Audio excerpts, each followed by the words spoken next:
आज हम मौजूद हैं लखनऊ के बड़ी काली जी मंदिर में। जैसा कि हम जानते हैं नवरात्र का त्यौहार शुरू हो चुका है और मंदिरों में ढेरों भीड़ आना चालू हो गई है।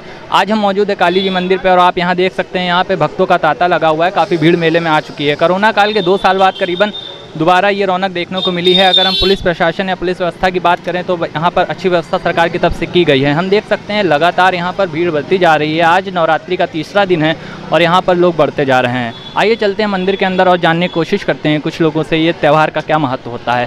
हम लोग यहाँ मौजूद हैं। ये है बड़ी काली जी मंदिर लखनऊ का। इसके बारे में बहुत सी ऐतिहासिक मान्यताएं हैं। जैसा कि माना जाता है इसकी स्थापना आज से 2000 साल पहले आदि गुरु शंकराचार्य ने की थी और यहाँ पर दर्शन करने बहुत दूर दूर से भक्त आते हैं। अगर हम लखनऊ की बात करें तो अष्टमी के दिन एक बहुत बड़ा भक्तों का तांता लग जाता है। यहाँ पे शायद पैर रखने की भी जगह नहीं मिलती है। आइए कुछ लोगों से यहाँ पे बात करेंगे और जानेंगे कि क्या है महत्व इस मंदिर का। ठीक है।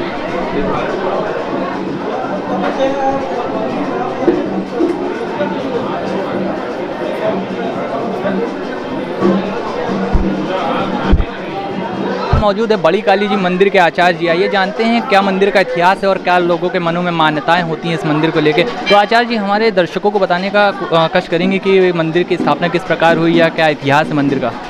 देखिए, ये हमारे प्रदेश और लखनऊ का खास मंदिर है। बहुत पुराना मंदिर है। इससे पुराना कोई मंदिर नहीं है। ये लगभग 2200 वर्ष पहले है। आप अपने गूगल से सर्च कर सकते हैं कि जब आदि गुरु शंकराचार्य हुए भ्रमण पे निकले तो उन्होंने यहाँ पर सिद्ध स्थान देख करके माता जी का स्थान, कभी नीम का पेड़ गोमती के किनारे टीला हुआ करता था, तब से स्थापना चली आ रही है। यहाँ अरण्य वन था, जंगल था। इनकी महिमा के बारे में खास बात यह है कि ये लक्ष्मी और नारायण के स्वरूप में नारायणी माँ की पूजा है, जिनको बड़ी काली जी कहा जाता है। कहीं भी आपने बड़ी काली जी का नाम न सुना होगा, लेकिन ये बड़ी काली जी मंदिर, जैसे नाम है इनका वैसे काम भी है। इतना सच्चा मंदिर कि बहुत दूर दूर से लोग यहाँ आते हैं और उनकी मनोकामनाएं पूर्ण होती हैं। तो आचार्य जी जैसा कि देखा जाता है कि नवरात्र के दिनों में एक बहुत बड़ा भक्तों का तांता यहाँ लगने लगता है। भक्तगणों के मन में बहुत सा विश्वास और श्रद्धा है एक बड़ी काली जी को लेके कि यदि वो आते हैं तो यहाँ मनोकामनाएं पूर्ण होंगी। तो ऐसा कोई घटना हुई हो या कुछ ऐसा आप बताना चाहें जो इस मंदिर से संबंधित हो। देखिए, घटना का इतिहास, अब आप खड़े हैं इसी जगह है कि यहाँ पहले जो दर्शनार्थी आते थे यदा कदा वाले कम आते थे, जंगल था। और ये जो शेर देख रहे हैं आप, माँ का सजीव शेर यहाँ आता था, आदमी के साथ में दर्शन करता था और चला जाता था।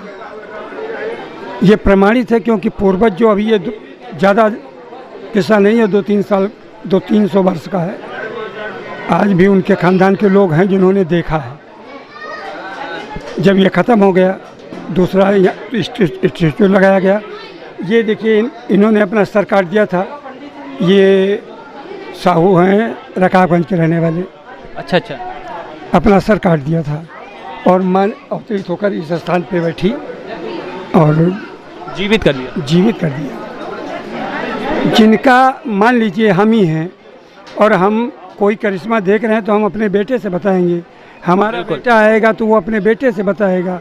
ये क्रम चला आ रहा है कि जो हमने अपने पिता अपने बाबा से सुना वो मैं तुम सब तक और आगे बढ़ा रहा हूँ। इतना सच्चा दरबार और आगे बढ़ा रहा हूँ। इतना सच्चा दरबार।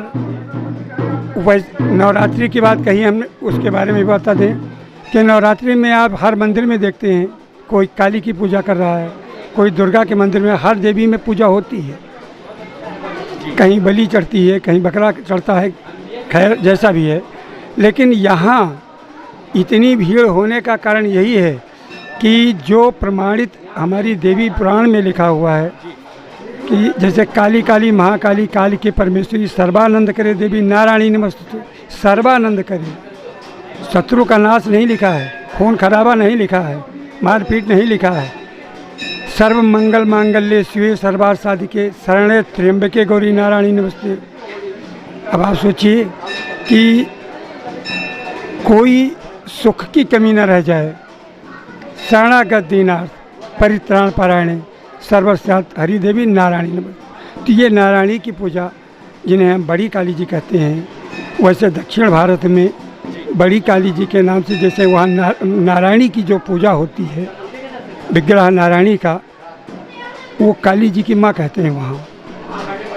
तो इनका स्थान काली से भी ऊंचा है, इसलिए बड़ी काली जी कही गई है।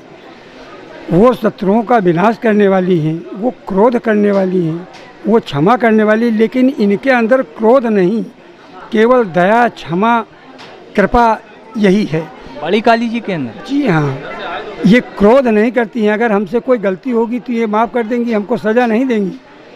लेकिन अन्य देवियों की पूजा में अगर हमसे कोई त्रुटि होती है तो फल मिलने के बजाय निष्फल हो जाता है और परेशान होता है। लेकिन आचार्य जी, एक समान जनमानस में ऐसा माना जाता है कि काली जी एक गुस्से का प्रतीक हैं या क्रोध का प्रतीक हैं। गुस्से का प्रतीक हैं, लेकिन अगर आप किसी गुस्से वाले व्यक्ति की सेवा करेंगे, अगर खुश हो गया तो आपको विजयी बना देगा, शत्रु का विनाश कर देगा।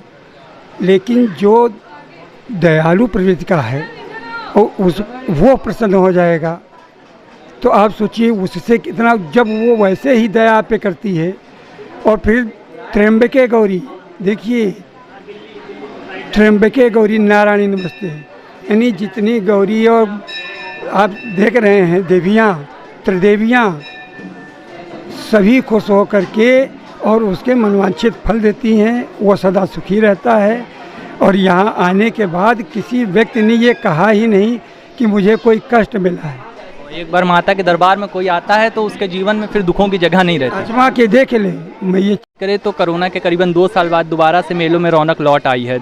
अभी कोरोना की सारी पाबंदियां भी हटा ली गई हैं और दोबारा से दुकानें सारी लगने लगी हैं। करीबन 2 साल से मेला नहीं लग रहा था और मंदिर प्रशासन के द्वारा भी मंदिर में लोगों का आने की अनुमति नहीं थी। लेकिन अभी कोविड के बाद दोबारा से फिर से रौनक मेलों में लौट आई है, दुकानें फिर से लग गई हैं। आइए जानते हैं कुछ लोगों से किस प्रकार से मेले में लोग आ रहे हैं। क्या भैया मेला घूमने आए?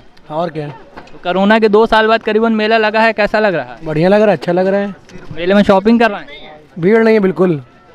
जैसा कि भैया बता रहे हैं, कोरोना के बाद मेला जरूर लगा है, लेकिन मेले में पुरानी जो भीड़ होती थी शायद वो नहीं है।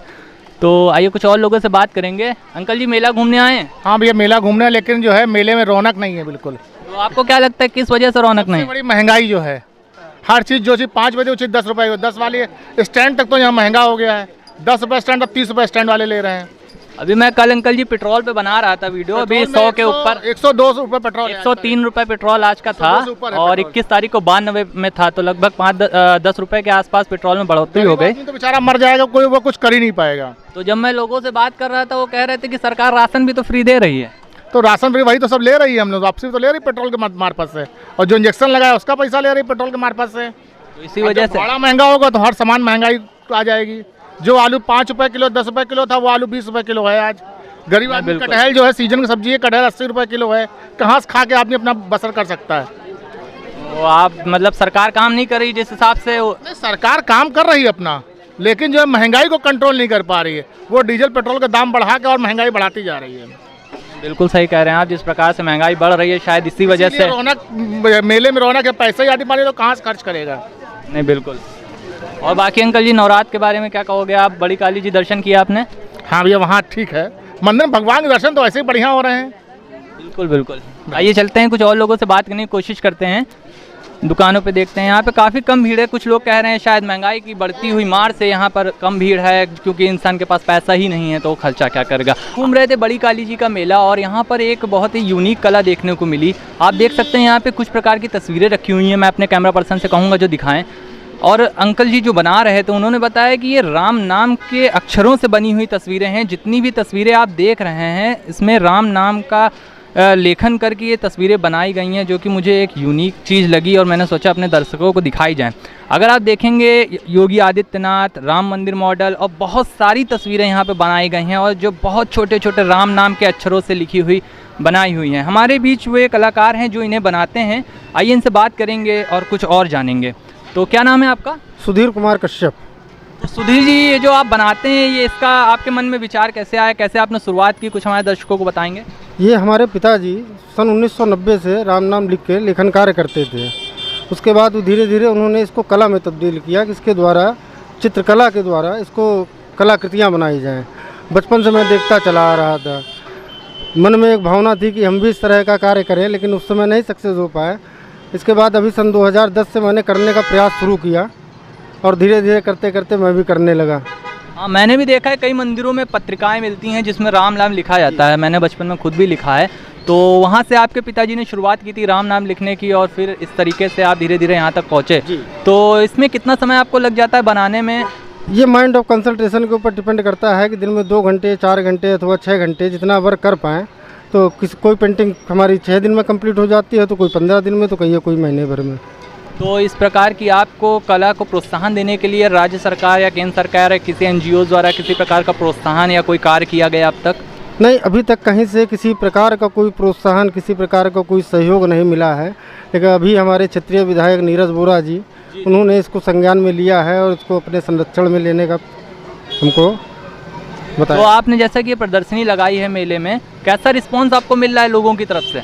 लोग इसको देख रहे हैं, प्रशंसा कर रहे हैं और मैं उनसे कह रहा हूं कि आप भी इसको सीखने का प्रयास कीजिए। मैं राम नाम लेखन कला एकेडमी के माध्यम से लोगों को इसके प्रति जागरूक कर रहा हूं कि राम नाम लेखन के कार्य से आप भी जुड़िए। राम नाम लेखन के कार्य से अनेक प्रकार के फ़ायदे हैं। राम नाम लेखन की अलग महिमा है। तो जैसा कि भैया बता रहे थे, राम नाम लेखन की एक अलग ही महिमा है और राम नाम लेखन करके आप इस प्रकार की कलाकृतियाँ, इस प्रकार के चित्र भी बना सकते हैं जो वास्तव में एक अद्भुत कार्य है या आप कह सकते हैं एक यूनिक वर्क है।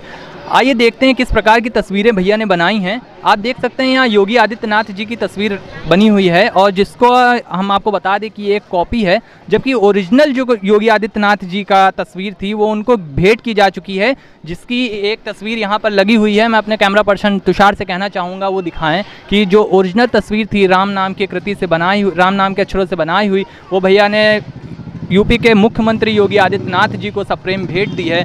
और भी बहुत तरीके की यहाँ पे मूर्तियाँ, चित्रकलाएँ बनाई गई हैं, चित्र बनाए गए हैं। सकते हैं ये देखिए राम मंदिर का मॉडल और जिसमें बहुत सारे राम नाम के अक्षर है। इसमें कितने शब्द होंगे भैया लगभग राम नाम के? लगभग 18,000 शब्दों से बनाई गई है। तो 18,000 शब्दों से लगभग ये राम नाम के अक्षरों से बनाई गई है। आपकी ऐसी कौन सी तस्वीर है जिसमें सबसे ज़्यादा राम नाम के अक्षर हों? मैंने एक राम जी का चित्र बनाया है, उसमें 1 लाख से अधिक राम नाम के शब्द हैं। तो राम नाम का जो राम चित्र है वो आप दिखा सकते हैं हमको? तो यहाँ पर नहीं है हमारे पास उपलब्ध, क्योंकि उसको मैंने अभी मढ़वाया नहीं है, तो हमारे पास घर में सुरक्षित रूप से उसको रखा हुआ है। जिसमें 1 लाख से अधिक शब्द हैं? जी। तो लिखने में कितना समय लग जाता है आपको? लगभग 1 लाख से शब्द, जैसे आपने बताया अधिक शब्द हैं, तो उसको आपको बनाने में कितना समय लग गया? बनाने में हमको लगभग 3 साल का समय लगा था। 3 महीने का, 3 महीने का समय लगा था। तो जैसा कि आप देख रहे थे लगभग 3 महीने का समय लगा। 1 लाख से ऊपर राम नाम के शब्द हैं और एक बहुत ही यूनिक कार्य है। मैं चाहूँगा इस तरीके के लोगों को ऊपर तक जाना चाहिए और कई तरीके के प्रोत्साहन मिलने चाहिए ताकि इस तरीके की कलाकृतियाँ और इस तरीके की चीज़ों को भी बचाया जा सके। आप देख रहे थे हिंदुस्तान TV टुडे। मैं शोभित तुषार के साथ, लखनऊ।